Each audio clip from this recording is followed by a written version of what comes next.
Assalamualaikum warahmatullahi wabarakatuh. Saudara, kembali berjumpa dalam Sapa Sumbaksel. Saya Hendan Nun akan menemani pagi hari Anda selama 30 menit ke depan bersama narasumber yang kami hadirkan untuk membahas berbagai macam topik pembicaraan. Dan episode kali ini akan kami hadirkan orang nomor satu di Kota Palembang, Ratu Dewa. Assalamualaikum, Pak. Waalaikumsalam warahmatullahi wabarakatuh. Sehat, Pak, ya? Ya, alhamdulillah syukur sehat walafiat. Oke, terima kasih sudah hadir di studio kami, Pak. Siap. Ya. Oke, Pak, kalau misalkan berbicara tentang Kota Palembang, Bapak berarti masuk periode pertama untuk kali ini? Ya, saya periode pertama 20 Februari kemarin dilantik sebagai wali kota definitif oleh Bapak Presiden Republik Indonesia.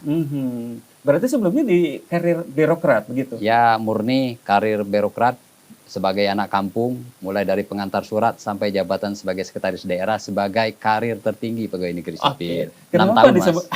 6 tahun jadi sekda. 6 tahun? Siap. 6 tahun jadi sekda? Jadi sekda. Oke. Ya. Ada perbedaan nggak, Pak, dari karir birokrat kemudian masuk ke karir politik ya seperti itu?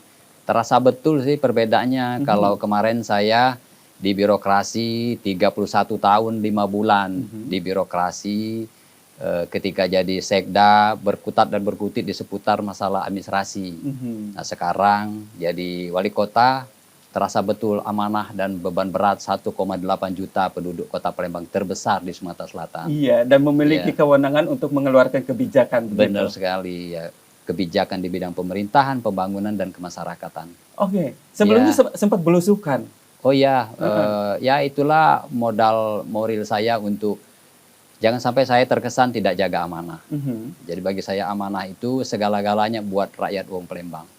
Harus saya lakukan apapun yang terjadi. Apa yang ditemukan pada saat Bapak belusukan? Ya cukup banyak, mulai dari persoalan yang paling kecil, persoalan rumah tangga, minta permodalan, terus aspirasi infrastruktur, cekcok suami istri, sampai-sampai ya. Karena sampai seperti itu ya? Sampai seperti itu, karena saya aktif di sosial media. Oke. Jadi dari mulai DM, SMS, WA, terus saya respon semua. Begitu sudah salat subuh saya buka, terus besoknya saya respon. Dan yang paling sulit ternyata ketika saya jadi wali kota itu merubah mindset para orang-orang pegawai negeri sipil. Oke, apa yang akan dirubah dalam mindsetnya itu? Ya kerjanya selalu berada di zona nyaman. Saya males ya kayak gitu. Saya ingin pegawai negeri harus punya inovasi baru. Jadi ketika dia datang bukan program-program yang pragmatis dan praktisisme. Jadi datang duduk tanpa ada inovasi. Nah saya malas pegawai negeri seperti itu. Oh berarti selama 31 tahun Bapak di birokrat gatal gitu ya? Oh gatal sekali. Saya melihat kan ternyata saya butuh anak-anak muda yang energik, cepat gitu, tidak berada selalu di zona yang nyaman. Saya pengen ada terobosan, dia menguasai dengan paradigma barunya. Ini loh perubahan zaman. Perubahan zaman sekarang kan kita dituntut betul 4.0 ke 5.0. Bicara SDM, bicara data, bicara teknologi. Itu yang penting bagi Tapi saya. ada subculture mungkin seperti itu dari ASN ketika Bapak memiliki pola kepemimpinan yang seperti itu, kemudian ada subculture nggak untuk dari ASN-nya sendiri? Oh iya, ini kan masih literasi bacanya, Mas. Aku lihat masih minim sekali, saya lihat kan. Padahal ini sebuah tuntutan zaman kan. Maksudnya dia harus ya peka lah dengan kondisi kekinian. Ingin saya begitu, peka. Apa yang didorong untuk ASN itu? Saya selalu mendorong ya, pertama mendorong teman-teman harus banyak baca. Baca itu tidak dalam konteks baca hal yang berada di permukaan, tetapi membaca situasi dan kondisi di mana lingkungan dia ada. Saya pengen dan itu begitu. bisa memberikan input ke wali kota langsung begitu? Iya, jadi kita harus pangkas birokrasi yang berbelit-belit, terlalu panjang. Ini kan sudah era teknologi digital. Semuanya serba bisa, serba cepat. Saya pengen begitu. Saya banyak temukan teman-teman di ASN masih cukup gaptek. Bagaimana mengelola sosmed, Instagram, terus Facebook, Twitter, dan lain sebagainya. Saya kira saya cukup terbantu selama ini. Saya kemas, saya langsung lihat di Instagram, saya jadi admin sendiri, saya cukup terbantu. Ternyata ujungnya begitu jauh, kelurahan, kecamatan, RT cukup jauh, tetapi dengan sosial media saya terasa dekat. Oke, ada komunikasi dua arah begitu seperti iya, itu. benar sekali, Mas. Benar sekali. Jadi ada sistem nggak yang nantinya akan dirubah oleh Pak Wali untuk memberikan istilahnya bahwa ASN ini harus sama-sama maju. Soalnya kan ASN ini kan variatif, Pak, dari mulai usianya yang masih muda, middle age, ataupun misalkan yang sudah tua seperti itu?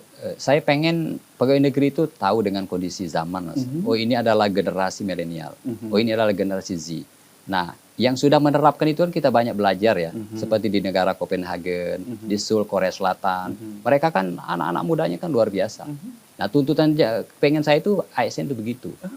Karena suatu saat yakin dan percayalah, sekat-sekat formalitas seperti sekarang akan terkikis dengan habis. Karena kita bicara teknologi. Jadi anak-anak muda 10, 15 tahun, 20 tahun ke depan, dia tidak ada lagi sekat-sekat formal. Di mana dia duduk, dia pegang iPad, dia pegang laptop, dia pegang handphone, di sana dia bekerja. Tidak ada lagi sekat-sekat formal, pakaian kuning kaki, terus pakaian serba hebat, tidak ada lagi. Suatu saat pasti itu akan muncul. Itu Prediksi dari sisi informasinya. Iya. Berarti apa pola yang dilakukan untuk memegang kendali Kota Palembang itu di dalam dulu yang Bapak lakukan, seperti itu? Saya kira saya sudah cukup ya. Konsolidasi internalnya sudah cukup. Sudah saatnya saya harus action. Action dalam arti bahwa visi besar saya kemarin adalah kepengen mewujudkan yang Palembang berdaya dan Palembang sejahtera itu. Loh, apa saja yang berdayakan tentunya banyak. Kita bicara UMKM, kita bicara sektor pariwisata, kita bicara infrastruktur, kita bicara tata kelola pemerintahan yang efektif, efisien, akuntabel, dan lain sebagainya. Saya tidak ingin ini hanya slogan saja, hanya sekedar kamuflase saja. Terlihat tidak di lapangan. Oh, wong miskin di Palembang ternyata banyak, 9,7%, walaupun turun 1 digit. Tetapi hitungan orang-orangnya masih cukup banyak. Belum lagi kita bicara tentang rumah tidak layak huni, masih cukup banyak Palembang. Maka saya masih cukup miris ketika dibilang, oh Palembang kota internasional. Bagi saya, sekarang ini saya nanti dulu bicara Palembang kota internasional, selagi orang-orang miskin masih banyak, rumah yang tidak layak huni masih banyak, belum lagi persoalan-persoalan yang lain. Ini harus clear semuanya. Jarang loh pemimpin yang berani membuka masalahnya sendiri. Ya karena ini tuntutan zaman. Tidak boleh kita dengan masyarakat, dengan warga lain, kita tutup-tutup. Kita harus transparan, tetapi tidak telanjang. Silakan saja kita buka, loh ini loh Palembang sebenarnya. Saya bilang begitu. Jalan berlobangnya masih cukup banyak. Terus persampahannya juga mari harus ditata dan dikelola dengan baik. Kita tahan dulu Pak, jalan berlubang dan persampahannya Pak. Siap. Kita akan kembali saudara setelah jeda iklan berikut ini.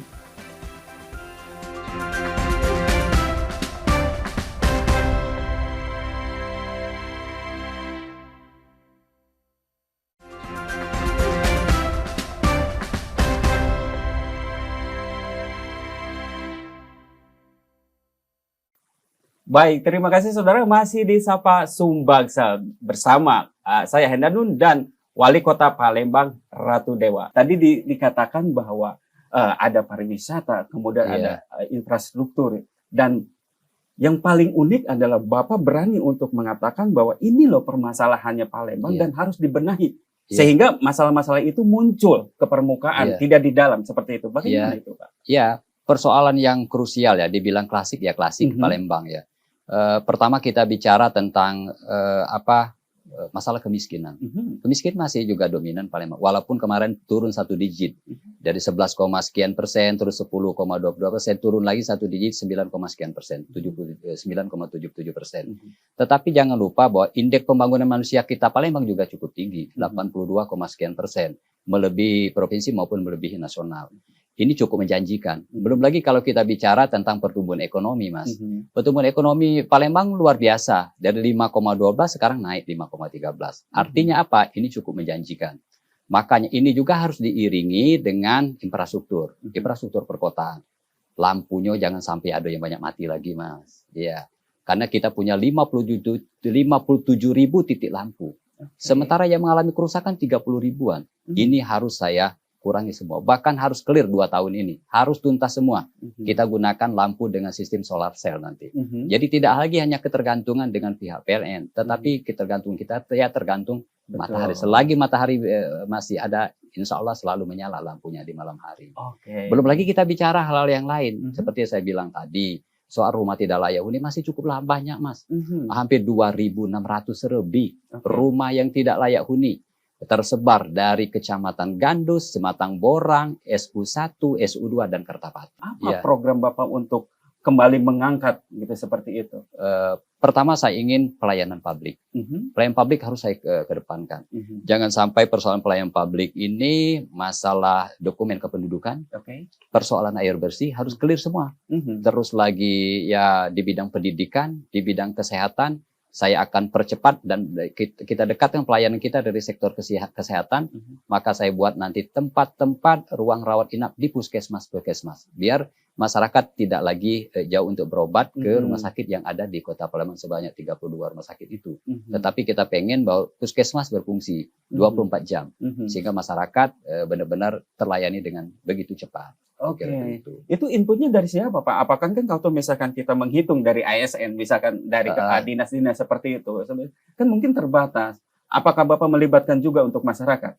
Oh iya, masyarakat harus terlibat. Masyarakat terlibat, tetapi saya pengen ini harus didahului oleh para pelayan masyarakat, oleh kita orang pemerintah, karena tidak ada alasan bagi saya, Mas.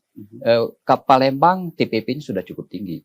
Terus lagi ya pendapatan yang lain juga, semua ASN kita ya sudah luar biasa. Karena APBD kita cukup menjanjikan. Di angka 4,3 sampai 5 triliun itu kan luar biasa. Belum lagi belanja. Seimbang lah saya pikir. Tinggal kita sekarang ini mau tidak bekerja dan benar-benar melayani dari hati untuk masyarakat Palembang. Dan saya berkeyakinan mengelola dana ini insya Allah yang penting tidak ada kebocoran. Maka saya agak sedikit keras dengan para pelayan masyarakat, khususnya OPD terkait bagaimana betul mengelola amanah yang besar ini, sekecil apapun uang itu harus kita pertanggungjawabkan buat rakyat. Biar terasa masyarakatnya. Seperti contoh umpamanya penataan BKB yang sempat viral, pasal 16 juga sempat viral. Ini loh sering terjadi pemalakan dan lain sebagainya. Ini harus saya kikis habis. Tidak boleh terjadi. Negara, pemerintah hadir tidak boleh kalah oleh hal lain demikian. Kita harus strength. Ketika itu ada permasalahan di masyarakat, maka negara hadir. Harus hadir di sana. Pak, kalau misalkan ada tadi Pak Wali menyebutkan bahwa pertumbuhan ekonomi di Palembang itu juga cukup tinggi. Iya, benar. Seperti itu. Hal yang mendorong sehingga pertumbuhan ekonomi itu tinggi itu apa, Pak? UMKM. Ya, UMKM itu 91.000 lebih itu. Ditambah pelaku industri kita di angka 7.000. Kalau mereka ini benar-benar diberdayakan, ini potensi yang luar biasa. Makanya kita minta OPD terkait, kita buat kawasan tertentu nanti, memberdayakan betul UMKM yang ada di Palembang ini cukup menjanjikan. Potensinya luar biasa. Wong pinter Palembang yang berada di dunia perantauan, di Jakarta bahkan di luar negeri, insya Allah lah support ini. Saya yakin. Tinggal kita membangun jejaring. Jejaring ini loh Palembang siap. Karena kuncinya bagi saya yang penting Palembang ini aman. Dari sisi keamanannya terus masyarakatnya akan sejahtera. Saya berkeyakinan itu, Mas. Berarti UMKM-nya yang nantinya akan terus diberdayakan. Iya, diberdayakan. UMKM apa, Pak? Dari sektor apa? Komoditas apa? Apakah misalkan kulineran? Iya, benar. Dari sisi kuliner cukup menjanjikan Palembang. Cukup banyak. Ya, tahu sendirilah. Kalau datang ke Palembang itu macam-macam makanan. Ada pempeknya, ada burgo, ada laksan. Makanan khas Palembang cukup menjanjikan semua. Jadi lo Palembang yang luar biasa. Nextnya mungkin akan tadi disebutkan oleh Pak Wali, nanti akan dibangun satu titik kawasan khusus untuk UMKM begitu. Iya, khusus untuk kawasan UMKM. Nanti kita sudah komit dengan wakil saya juga. Bahkan sekarang kita sudah lobby-lobby ke tingkat pusat. Dunia permodalan juga akan digelontorkan. Termasuk kita ingin juga kita punya 3.600 lahan ya di bidang pangan, di bidang pertanian juga. Ini juga akan kita dorong. Kita buat lahan juga. Ternyata Palembang juga bisa. Saya kira jangan kita hanya mengandalkan di kabupaten kota lain, Palembang juga akan mencoba dari sektor ketahanan pangan juga. Apa yang akan menjadi fokus perhatian untuk ketahanan pangannya?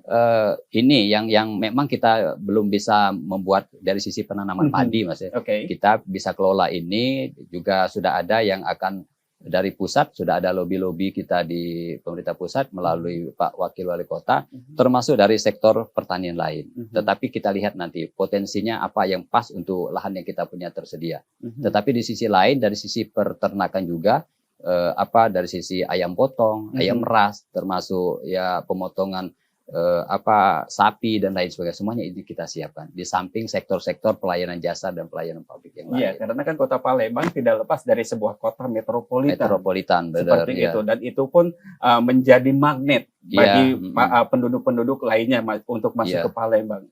Apakah ini tidak akan diantisipasi, Pak, ketika itu terjadi ledakan penduduk atau bagaimana? Jadi dari 2023 ke 2024, yang jumlah penduduk kita kan sebelumnya itu di angka 1,7, Mas. 1,7. Terjadi peningkatan ke angka 1,8, 1,63%. Penambahan penduduknya dari 2023 ke 2024. Artinya tadi terjadi lonjakan penambahan penduduk di Kota Palembang yang luar biasa. Maka dari itu masyarakat sebenarnya ingin berharap banyak kehadiran pemerintah untuk mengelola Palembang yang sebesar ini, karena terjadinya lonjakan penduduk seperti kata Mas tadi. Berarti kan infrastruktur juga dibangun terus seperti untuk memberikan kenyamanan. Ya, mudah-mudahan dengan seperti ini ada investor yang masuk begitu. Ya, salah satunya juga yang di samping UMKM, Mas, ya. Saya investasi juga kita butuhkan.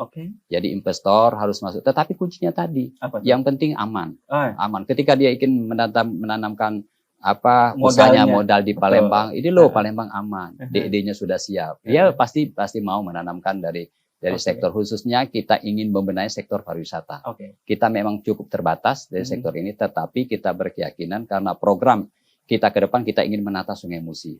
Sungai Musi yang luar biasa dan cukup menjanjikan. Penataan Sungai Musi akan dibuat seperti apa, Pak? Ya, kita tahan dulu, Bapak. Siap. Kita akan kembali, saudara, setelah jeda iklan berikut ini.